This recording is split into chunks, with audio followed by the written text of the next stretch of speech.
للمتقين والصلاة والسلام على رسوله محمد وآله وأصحابه أجمعين.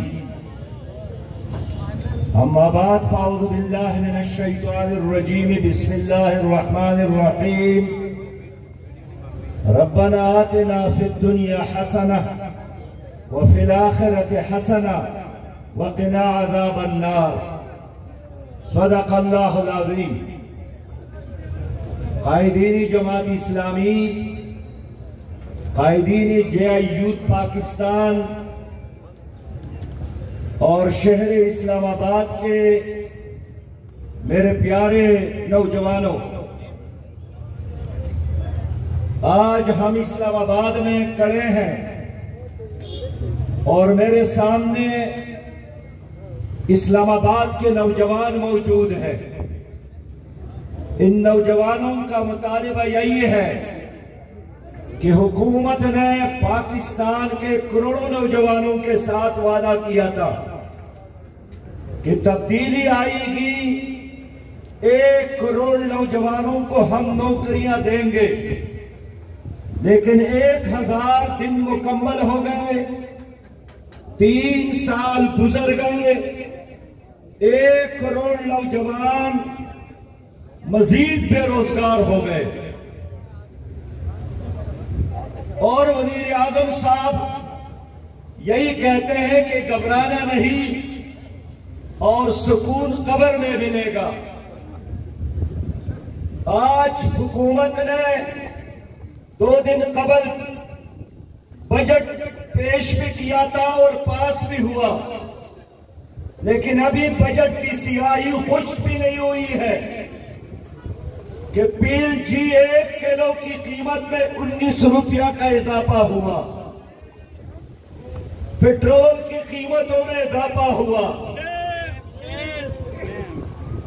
ڈیزل کی قیمتوں میں اضافہ ہوا، اور تمام مصنوعات جو انسان استعمال کرتا ہے اس کی قیمتوں میں اضافہ ہو رہا ہے. تو ہم یہی پوچھنے آئے ہیں کہ آخر موجودہ حکومت وہ وعدے کب پورا کرے گی؟ اب حکومت صرف ایک بات کرتی ہے کہ بے روزگاری اور مہنگائی کی ذمہ داری ہم پر نہیں، گزشتہ حکومتوں پر ڈالو. گزشتہ حکومتیں نااہل تھی، وہ کرپٹ تھی، انہوں نے قوم کے ساتھ انصاف نہیں کیا تھا، تو قوم نے ان کو چینج کیا اور پی ٹی آئی کو حکومت دی. اب آپ کے بھی 3 سال گزر گئے. 3 سالوں میں تو ایک بچہ اپنے پاؤں پر چلنا شروع کرتا ہے، لیکن یہ حکومت 3 سال گزرنے کے بعد بھی اپنے پاؤں پہ کھڑا ہونے کے قابل نہیں ہو سکتی. ہر وہ جرم، ہر وہ گناہ، ہر وہ غلطی جس میں پرانی حکومت ملوث تھی، انہوں نے اس میں اضافہ کیا. انہوں نے وعدے کیے کہ ہم قرض نہیں لیں گے، اتنے قرض لیے کہ پیپل پارٹی اور مسلم لیگ کے مجموعی قرضوں سے زیادہ قرض لیا. انہوں نے وعدہ کیا تھا کہ ہم آئی ایم ایف کے دروازے پر سجدہ نہیں دیں گے، لیکن آئی ایم ایف کے کہنے پر انہوں نے ایف اے ٹی ایف کے تمام قوانین کو قومی اسمبلی سے پاس کروائے جو وہ چاہتے تھے. اور یہی وجہ ہے کہ انہوں نے اسٹیٹ بینک کو بھی آئی ایم ایف کے حوالے کیا ہے. میرے بھائیوں، اس حکومت کی تمام تر معاشی پالیسیاں ناکام ہو گئی ہے اور حکومت کہتی ہے کہ ہماری تقریر ان کو سن لے. تو یہ حکومت بھی گفتار کے غازی ہے لیکن کردار کی قوت سے خالی ہے. اور یہی وجہ ہے کہ چترال سے لے کر کراچی تک لوگوں کے چہروں پر مسکراہٹیں غائب ہیں۔ اس ملک میں کھانے کی ہر چیز مہنگی اور ایک موت سستی ہو گئی ہے، لیکن موت کے ساتھ لاش کے لیے جو کفن ہے، کفن بھی اب مہنگی ہو گئی ہے۔ یہ لوگ کہتے ہیں نوجوان قوم کا ساسا ہے۔ پاکستان میں 65% نوجوان ہے، لیکن ان نوجوانوں کے لیے حکومت کے ساتھ کوئی ویژن، کوئی پروگرام نہیں ہے۔ میرے بھائیوں، اس لیے اسٹیٹ بینک کا اعتراف ہے کہ گزشتہ کچھ عرصے میں 66 لاکھ لوگ مزید بے روزگار ہو گئے ہیں، اور اس بجٹ میں بھی نوجوانوں کے لیے کوئی پروگرام نہیں ہے۔ ایک نوکری کے لیے 10,000 لوگ، 10,000 نوجوان درخواستیں دیتے ہیں، اور وہ بھی میرٹ پر نہیں ملتی۔ اس وقت غریب تر ہو گیا، اور جن کے ساتھ پیسہ تھا ان کے بینک اکاؤنٹ میں مزید اضافہ ہوا۔ اس حکومت نے سود کی ہتھکڑیاں قوم کے ہاتھوں میں ڈالی ہے، اور پاکستان کے 1.4 ٹریلین بجٹ میں 3.4 ٹریلین سود کے نظر ہو جائے گا۔ پاکستان کیسے ترقی کرے گا؟ میرے بھائیوں سن لو، جب تک پاکستان کی سیاست جاگیرداروں کے ہاتھ میں ہے، پاکستان کی سیاست کرپٹ سرمایہ داروں کے ہاتھ میں ہے، پاکستان کا عام آدمی ترقی نہیں کرے گا۔ یہ نظام تمہارے لیے کارخانوں کی بجائے لنگر خانے بنانا چاہتی ہے۔ یہ نظام تمہارے لیے عزت کے ساتھ رہنے کی بجائے پناہ گاہیں بنانا چاہتی ہے۔ نوجوان کہتے ہیں لنگر خانہ نہیں، ہمیں کارخانہ چاہیے، ہمیں روزگار چاہیے۔ ہمارے نوجوان باصلاحیت ہے۔ آج پاکستان میں جتنے لوگ بے روزگار ہیں، اس میں سب سے زیادہ بے روزگار نوجوان وہ ڈگری ہولڈر نوجوان ہیں، جنہوں نے اپنے والدین کی پونجی ختم کر کے ڈگری حاصل کی ہے، لیکن آج وہ اپنے گھر پر بوجھ بنا ہے۔ اس بےروزگاری کی وجہ سے نوجوانوں میں نشہ عام ہو گیا، بے روزگاری کی وجہ سے ڈپریشن عام ہو گیا، بے روزگاری کی وجہ سے جرائم میں اضافہ ہوا، اور اب پولیس جن کو پکڑتے ہیں ان میں زیادہ تر جرائم میں اعلیٰ تعلیم یافتہ نوجوان ملوث ہوتے ہیں۔ وہ یہی کہتے ہیں کہ والدین نے پڑھایا لیکن اب روزگار نہیں ہے۔ میں اس لیے آپ نوجوانوں سے وعدہ کرتا ہوں کہ ہر مسئلے کا حل موجود ہے۔ موجودہ مسائل اور موجودہ مشکلات ان حکومتوں کی وجہ سے ہے۔ پیپل پارٹی کی حکومت ہو تو بھی غریب کے لیے مشکلات، مسلم لیگ کی حکومت ہو تو بھی غریب کے لیے مشکلات، اور پیپل پارٹی کی حکومت اور پی ٹی آئی کی حکومت ہو ویسی مشکلات۔ اب مجھے بتائیں ہمارے مسائل کا حل کیا ہے؟ ہمارے مسائل کا حل اس ملک میں لا الہ الا اللہ محمد الرسول اللہ کا نظام ہے۔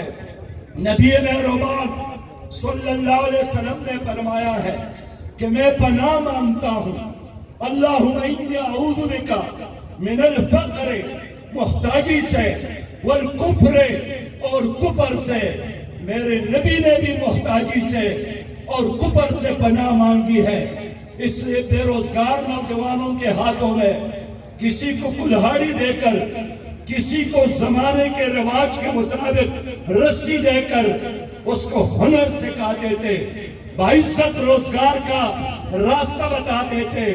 لیکن یہ درس ہے ہر حکومت کے لیے کہ نوجوانوں کو روزگار بھی دو، نوجوانوں کو مہارت بھی دو، نوجوانوں کو وسائل بھی دو، تاکہ وہ اپنے پاؤں پہ کھڑے ہو کر اپنے خاندان کو بھی سنبھال سکے اور اپنی قوم اور ملک کو بھی ترقی کی طرف لے جا سکے۔ پاکستان کا یہی نوجوان ہے جو عرب دنیا میں جا کر انہوں نے صحراؤں کو شہروں میں تبدیل کیا، وہاں کے ریگستانوں کو باغیچوں میں تبدیل کیا۔ پاکستان کا یہی نوجوان ہے جنہوں نے یورپ میں اپنی صلاحیت کا لوہا منوایا ہے، لیکن یہی نوجوان پاکستان میں ہے تو چوک اور چوراہوں میں بیکار، بے روزگار، پریشان، ڈپریشن کا شکار آپ کو نظر آئے گا۔ یہ ہمارا اثاثہ ہے، یہ ہماری طاقت ہے، یہ ایٹم بم سے زیادہ پاورفل ہمارا سرمایہ ہے۔ ہم اس کو تباہ نہیں ہونے دیں گے، ہم اس کو منزل دینے کے لیے آئے ہیں، ہم اس کو سہارا دینے کے لیے آئے ہیں، ہم ان کو حوصلہ دینے کے لیے آئے ہیں۔ میرے دوستو، میں نوجوانوں سے کہنا چاہتا ہوں کہ پاکستان کی قوم نے تمام لوگوں کو دیکھا، پیپل پارٹی، مسلم لیگ اور اب پی ٹی آئی کو دیکھا، اور اب ہر ایک کو اندازہ ہوا ہے کہ جاگیرداروں اور سرمایہ داروں کا یہ ٹولہ یہ کبھی بھی عام انسان کی ترقی کے لیے کام نہیں کرتا۔ یہ ہمیشہ اپنے پراپرٹیز میں اضافہ، اپنے بینک اکاؤنٹ میں اضافہ، اپنی جاگیروں میں اضافہ تو کرتا ہے، لیکن غریب کے لیے ان کے ساتھ کوئی پروگرام نہیں ہے۔ غریب کی عزت کی ضمانت لا الہ الا اللہ کے نظام میں ہے۔ اس لیے جماعت اسلامی نے طے کیا ہے کہ ہم کراچی سے لے کر چترال تک 4 جولائی کو بے روزگاری کے خلاف اور مہنگائی کے خلاف، بے روزگاری کے خلاف اور سودی نظام اور سودی معیشت کے خلاف انشاءاللہ احتجاج کریں گے۔ اور بے روزگاری کے خلاف یہ مارچ پہلا مارچ ہے۔ پاکستان کے ہر شہر میں بے روزگار نوجوانوں کو ہم منظم کریں گے انشاءاللہ۔ ان نوجوانوں کے کاروان بنا کر ہم چترال سے آغاز کریں گے اور گلی گلی، کوچہ کوچہ اور ہر شہر میں جا کر نوجوانوں کو منظم کریں گے۔ میرے دوستو، ہمارے ساتھ آپ کے ایک خوشحال مستقبل کا منصوبہ ہے، ہمارے ساتھ آپ کے لیے ایک باعزت زندگی گزارنے کا پلان اور پروگرام ہے، ہمارے ساتھ ایک منظم تعلیم یافتہ باصلاحیت ٹیم موجود ہے جو اسلامی پاکستان اور ترقی یافتہ خوشحال پاکستان کی ضمانت ہے۔ میں نوجوانوں کو پیغام دینا چاہتا ہوں کہ آپ لوگ جا کر ایک ایک پاکستانی کو بیدار کریں کہ اب میری اور آپ کی نجات اور پاکستان کی ترقی وہ صرف اور صرف جماعت اسلامی کے ساتھ ہے۔ باقی سب پارٹیاں ناکام ہو گئے، باقی تمام لیڈر اور قیادتیں ناکام ہو گئی ہے، ایوان ناکام ہو گئے، وہاں قانون سازی نہیں ہے، عدالتی نظام ناکام ہے، وہاں انصاف نہیں ہے، تعلیم اداروں میں غریب کے لیے، بچے کے لیے تعلیم نہیں ہے۔ کون بنائے گا پاکستان؟ کون ترقی کی طرف لے جائے گا پاکستان کو؟ پاکستان کے عوام اور پاکستان کے نوجوان، میں آپ پر فخر کرتا ہوں۔ انشاءاللہ تعالی ہم آگے بڑھیں گے، ہم منزل تک پہنچیں گے، پاکستان کو عظیم سے عظیم تر بنائیں گے اور چوروں اور لٹیروں کے اس نظام کو زمین بوس کریں گے انشاءاللہ تعالی۔ السلام علیکم ورحمۃ اللہ وبرکاتہ۔